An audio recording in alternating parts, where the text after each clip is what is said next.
This KRWG public media programming was produced as part of a national campaign for Nature American Spring Live. Major support provided by the National Science Foundation and the Anne Ray Foundation. Additional support for KRWG public media from viewers like you. Thank you. Become a member at krwg.org. This is KRWG Public Media, TV, radio, online. News that matters. Now, across the Mesilla Valley and the borderland, the stories that shape our community. From the KRWG Broadcast Center at New Mexico State University, this is Newsmakers. Thanks for joining us on this special edition of Newsmakers. I'm Fred Martino. This week, we're focusing on efforts to protect the environment, and we begin with a photography exhibit held at the Southwest Environmental Center. As Michael Hernandez reports, it raised awareness about the urgent issue of global warming. The dangerous effects of climate change make headlines every day, but to drive it home, sometimes a face-to-face meeting is required. That's the concept behind the photography exhibit, The Face of Climate Change. Hosted by art gallery Converge Las Cruces, it showcases images taken by a dozen local and national artists. Some photos reveal the destruction of landscapes, like the aftermath of a wildfire at Yellowstone National Park or a waterless riverbed along the Rio Grande. Others are more conceptual works. All convey different perspectives on the same issue, according to director John Craig. There are so many images being taken place today and put on Instagram and on Facebook. And what they end up doing is a lot of them are just pretty pictures. But some people are turning out some really beautiful work and some really poignant work about what we're going through and how we're changing our environment. The photos reaffirm the findings that climate scientists have warned about for decades. That includes a 2018 report from the UN Intergovernmental Panel on Climate Change. It says to limit global warming to 1.5 degrees Celsius, worldwide emissions of carbon dioxide must be cut about 45% by 2030 and reach net zero by 2050. But those numbers don't mean much to someone who doesn't regularly experience drought or wildfires. Craig says that's why a photo can make a powerful point. I think photography is much more immediate. People understand it. People look at it, they get the idea. There is very little in the way of trying to interpret in a lot of cases. Now again, we have some people that are doing more conceptual stuff, but even with that, the image itself, a photography image, seems to be universal. Converge Las Cruces put out a call to artists nationwide to submit their work for the show. 22 photos made the final cut. Director Deborah Sperry, Craig's wife, describes one of her favorite pieces entitled Kim's Feet by artist Leona Steiner. The feet are standing on the floor of a bamboo forest. What I think is very interesting about this is that it is almost a romanticized ideal of the human interaction with the earth. And here we have feet, a person of color, and another person of color standing in what clearly is not hospitable territory. So it's a metaphor for our human selves standing in something that is really untenable. Local artist Dave Levine makes the environment his living. Levine, an engineer with Organ Mountain Solar and Electric, says his time outdoors motivated him to pick up a camera. His piece, entitled Casa No Mas, Spanish for Home No More, shows ruins he found while hiking in northern New Mexico. It was the Quinta Sierra Aurora, and what struck me here was just the ruins, and really as it relates to climate change, is that climate change is more than just how it's affecting our future, but also the past. And here are some ruins that are going to start decomposing quicker because of the climate change. The climate change is affecting the ground and the foundation. That's going to deteriorate the ruins even sooner. And so really, with climate change, we're also losing a little bit of the history. And eventually the ruins will no longer be there. That's why Levine says it's important for people to put down their devices and explore the outdoors, not only for its beauty, but the history and culture in danger of disappearing. For Sperry, viewing photos through the lenses of artists across the country helps expand the conversation of what she calls the major moral issue of our day. You know, people don't like to talk about it that way, but it really is. And it's also, what's so difficult about it is that it's a deferred problem. It isn't a problem that we necessarily are suffering from at this very minute, but we're suffering from it in the future. Our children, our children's children are going to have all of the devastating effects of what we as human beings couldn't really deal with. So that's why we need reminding. Through visual reminders of a habitat already at risk. For KRWG Public Media, I'm Michael Hernandez. And joining us now in studio, the Executive Director of the Southwest Environmental Center, Kevin Bixby. Kevin, it's great to have you here. Great to be here. You know, we watched that story, and it really struck me seeing those images. So I want to start with climate change. The photography exhibit that was held at your organization, so anyone could see it in downtown Las Cruces, is just one example of a whole lot, and it seems a growing number of efforts to raise awareness about this issue. Right. It's a really important show because it's such an important topic. I mean, climate change is probably the greatest threat to organized human society that we're facing today.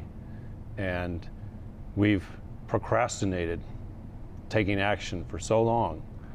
And we still have such great resistance to taking the action that's needed that, we are going to be, we already are experiencing the impacts. I mean, the folks that live along the Arkansas River today can tell you that. And it's just going to get worse. So it is an urgent problem, and anything we can do to raise awareness is needed. Yeah, we've certainly been trying to do that through programs like this. As you know, we are ideally suited for addressing part of the issue here in New Mexico by trying to switch to alternative energy because we have such vast resources with solar and wind.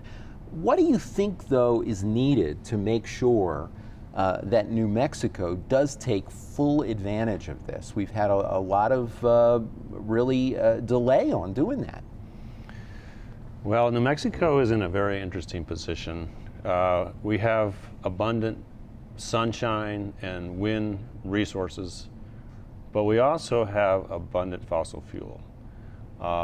And that's sort of our curse and our blessing. The curse of fossil fuel, our state budget is so tied, our economy is so tied to fossil fuel. The industry and the revenues, the royalties and taxes paid by the industry. We have to get off of that. We have to get away from that, and we have to do it tomorrow, today. We have to do it as quickly as possible. Personally, I think we ought to be raising the royalty rates on fossil fuel production and make as much money as we can and hasten the end of fossil fuel production and make that transition as painless as possible for the workers and for the companies. Yeah. And for all of us. I know that one way you've been trying to raise awareness about this, and you appeared in another one of our shows talking about this, was to restrict fossil fuel extraction on public lands like Otero Mesa, because it could be very dangerous in terms of hurting the environment, even with or without accidents. Right, fossil fuels, we just need to be over it. We need to be done with it. We had this great growth in our society and the quality of life, but it's time to get off fossil fuels, not just for climate change, but the local impacts can be devastating. Some places are just too special to drill, too wild to drill. And Otero Mesa is one of those places. It's one of the largest remaining desert grasslands in North America, home to pronghorn and all sorts of grassland adapted species. A really special place, and at the moment completely unprotected. It's federal public land, but it's completely unprotected, and we could see industrialization of the landscape as we've seen in the Permian Basin if we don't protect it. And of course your organization takes folks out there. I benefited from that, getting a chance to go out there for the first time. How important is that? Well, it's really important to show people what's at stake. If people don't know what's at stake, they won't take action to protect it. Yeah. And Otero Mesa, its saving grace one of its saving graces has been, it's not on the road to anywhere. It's not on the way to anywhere. So most people don't know about it. But on the other hand, then without organizations like yours, many people wouldn't find it to be able to see this place. I mean, I was amazed. Yeah, I was truly amazed. I mean, it will be something I'll remember the rest of my life. It's like a Pleistocene landscape. I mean, there are a few ranches out there. You'll see some cows, but it's just this vast, open grassland with the mountains, and you can imagine what it was like for the native peoples to be out there. Yeah. When the herds of bison were passing through, and yeah. As you're aware, one of the things that when you talk about fossil fuels and protecting us from climate change, usually people think about air pollution, and maybe they'll think about things like public lands. But one of the overlooked issues in regard to fossil fuels is the danger involving pipelines as well. We had a massive gasoline pipeline break near Las Cruces recently. People were actually evacuated from their homes, and that cleanup continues.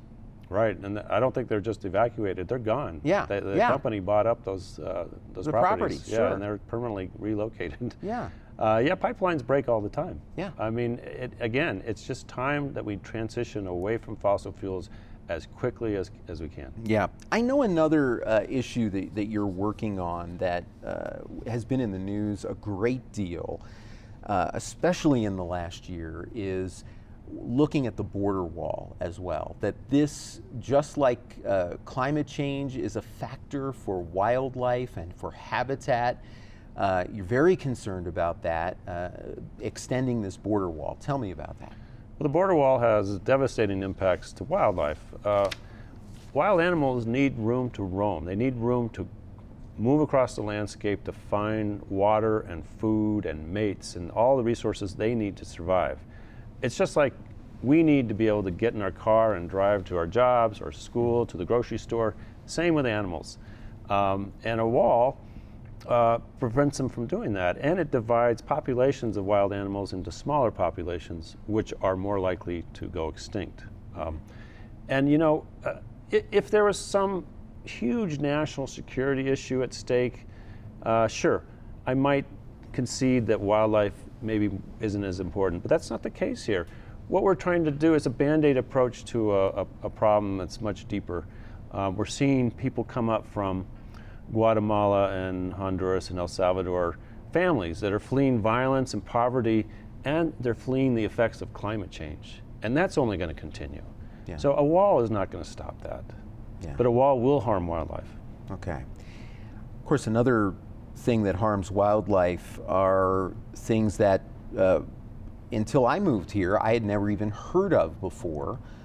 You know what I'm talking about, coyote killing contest. This is something where you actually have had some success through the New Mexico legislature in banning these. Yes, New Mexico, I'm proud to say, is a leader in this regard. Mm-hmm. We are the third state in the country to ban coyote killing contests. And these events are terrible events where people compete over the course of a weekend or so to see how many coyotes or other animals they can kill, and the winner gets a cash prize or a gun or something like that. And they were perfectly legal until this past session in New Mexico. But after 3 tries, 6 years of trying, we got a bill through and the governor signed it. Very happy about that. There's a larger wildlife issue that you're raising awareness about, and that is an extinction crisis. Tell me about this. Worldwide, we're losing species of plants and animals at an accelerating rate. Maybe 1,000 times faster than we would otherwise, all due to human activities, clearing of land, forest, desert, what have you, for farming, expansion of roads and cities, overhunting, overfishing, pollution, including climate change. All of these human-caused factors are just driving species towards extinction at a rapid rate.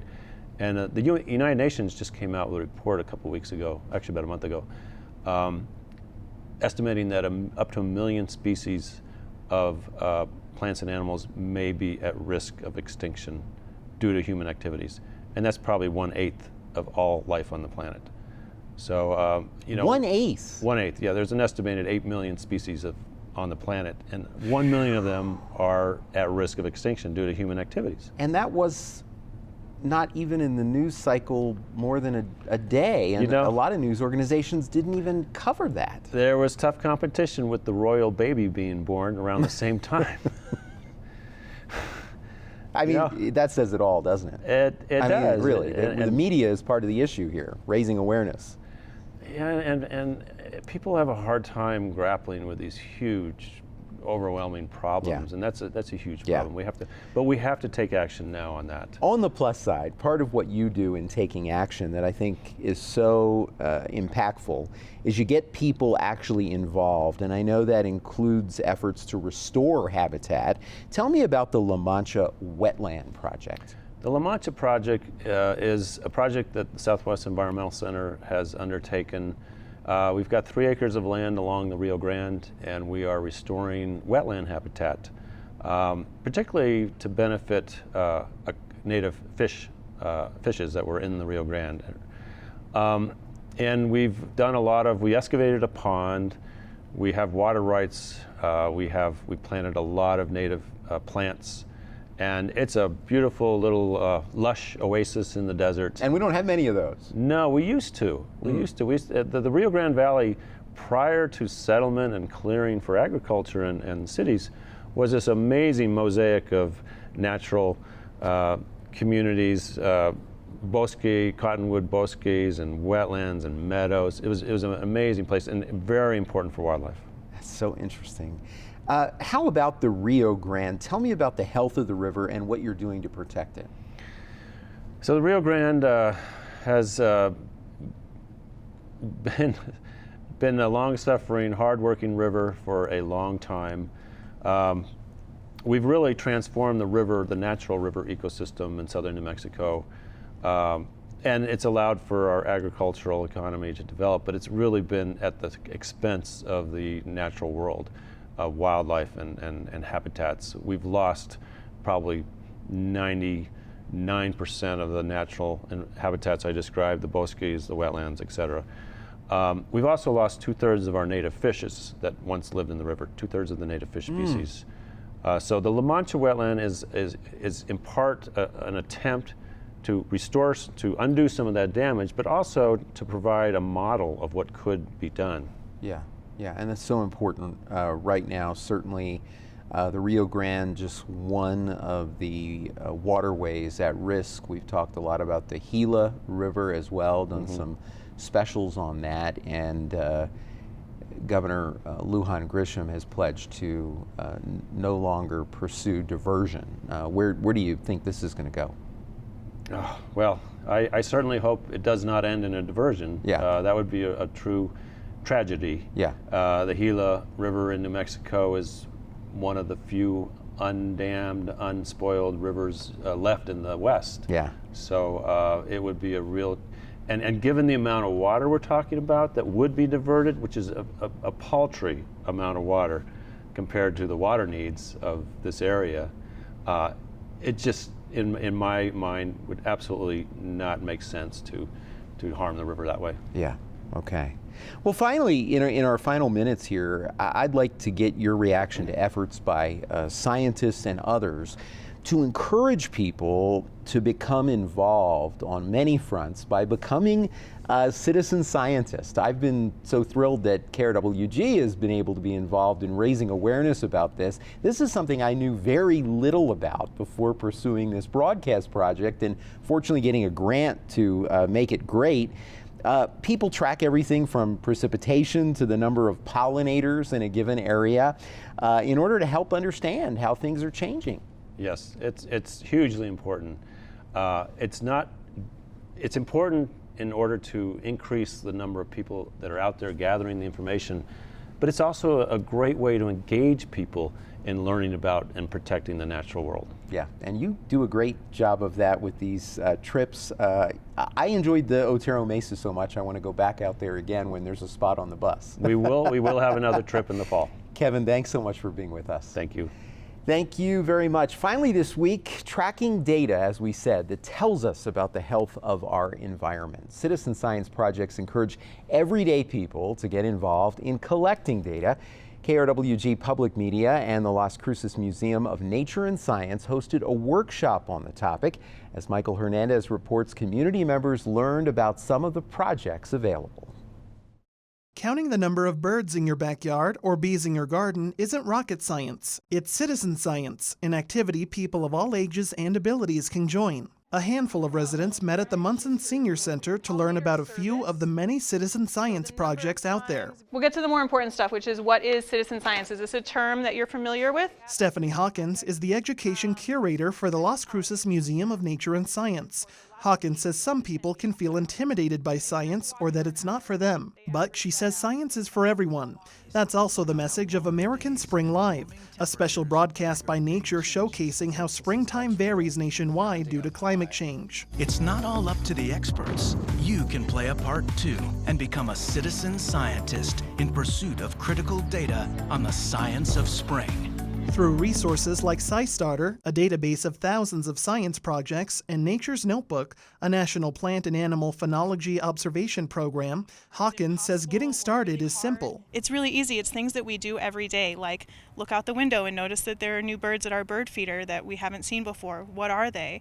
And reporting that information to an ornithologist, someone who studies birds, and that can help them understand the species that live in this region, or maybe migration patterns, or any number of other things that they may have questions about. That's exactly the point of Celebrate Urban Birds, a project launched in 2007 by the Cornell Lab of Ornithology. Hawkins says Celebrate Urban Birds introduces others to science through bird watching. Arthur Guaron, a U.S. Navy veteran and retired welder, already has a head start on that. As a member of the Doñana Photography Club, Guaron enjoys photographing local birds like the ladder-backed woodpecker. He encourages residents to get outdoors and experience science through nature. It's interesting. Go out there and take a hike somewhere, and you see different, not only birds, but all kinds of wild animals out there.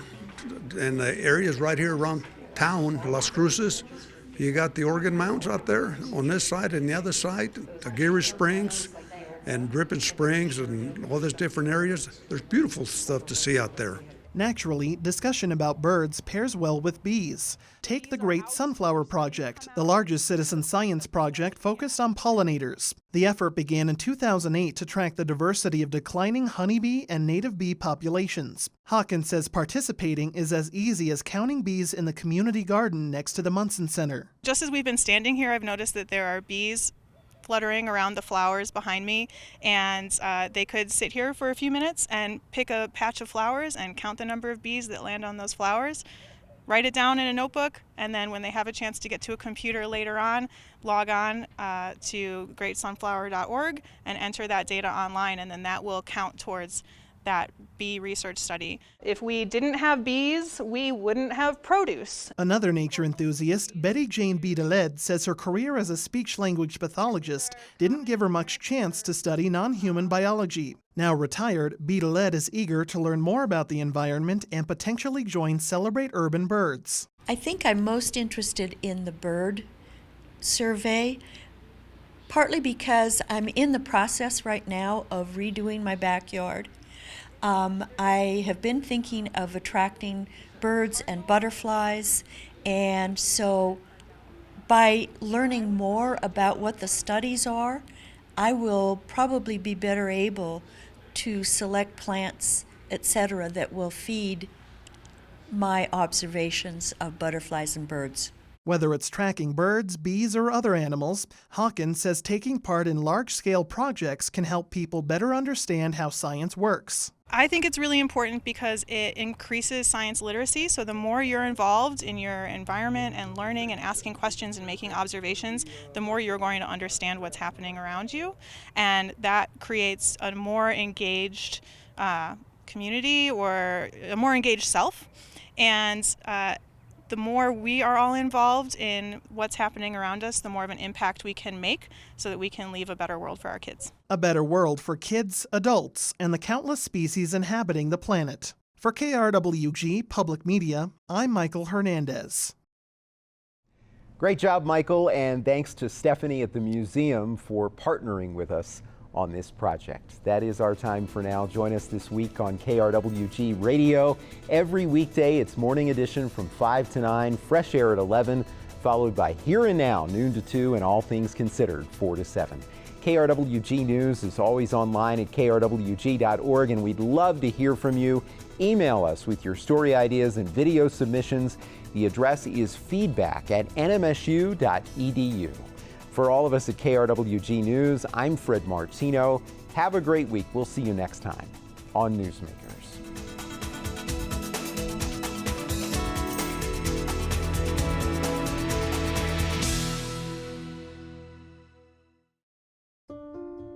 This KRWG public media programming was produced as part of a national campaign for Nature American Spring Live. Major support provided by the National Science Foundation and the Anne Ray Foundation. Additional support for KRWG public media from viewers like you. Thank you. Become a member at krwg.org.